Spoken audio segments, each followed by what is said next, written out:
Some people ask for help on the speed of light problems. So let me give you a quick help on each of these problems. The first one relies on the fact that the speed of light changes depending on what material you're going through.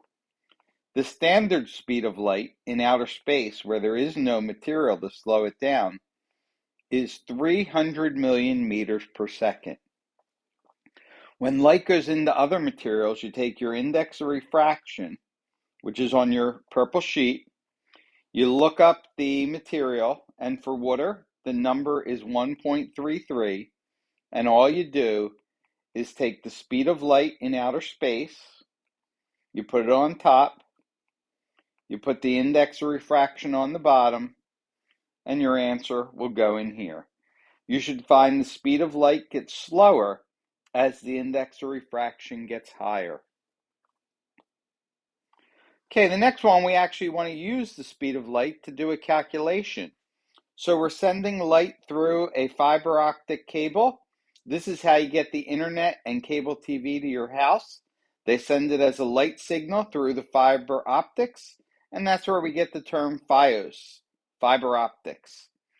Okay, so the fiber optic cable has an index of 1.87. So just like we did a moment ago, get the speed of light in outer space, divide by the 1.87. That'll get you your speed of light through the cable. Plug that into our formula, velocity equals distance over time, and you're solving for time. The distance is given to you. Make sure you turn it from kilometers into meters. And just like we said from the beginning of the year, when you have K, that means 1,000. This would be 500,000. So where you have the kilometers, just add 3 more zeros. All right, your answer should come up really small. It's going to take less than a second for this signal to travel 45 kilometers. Light is really fast, even when it's traveling through your fiber optic cable. The next one, we want to look at the delay that happens as we are trying to communicate with our rovers on Mars. So there's always a delay, and that delay will depend on how far away Mars is from the Earth. We're going to start by having Mars and the Earth as close as possible. So draw the sun, draw the Earth, and then draw Mars. We need to find this distance between the two planets. Again, we're putting on the same side of the sun so that they are as close as possible. And we want to find out how much time does it take our signal to travel from the Earth to Mars or from the Mars back to the Earth.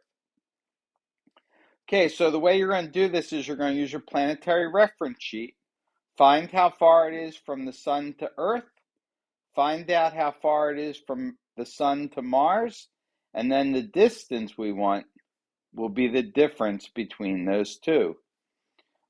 Okay, so we know this distance, distance to the Earth, distance to Mars. We want the difference between them.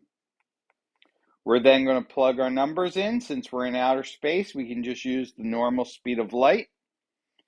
This distance will be the gap that you just found, and then you're going to solve for time. When you get your answer, it's going to be in seconds. Please turn it into minutes so it's more understandable. The final one we want to work on is figuring out how far away this nebula is from the Earth. It says it took 8,000 years for the light to travel from this nebula to the Earth. So when you go out and look at it today, you're seeing it as it looked 8,000 years ago. It took 8,000 years for that light to reach you. So all you're going to do here is say velocity equals distance over time. Since the light is traveling through space, you can use the normal speed of light.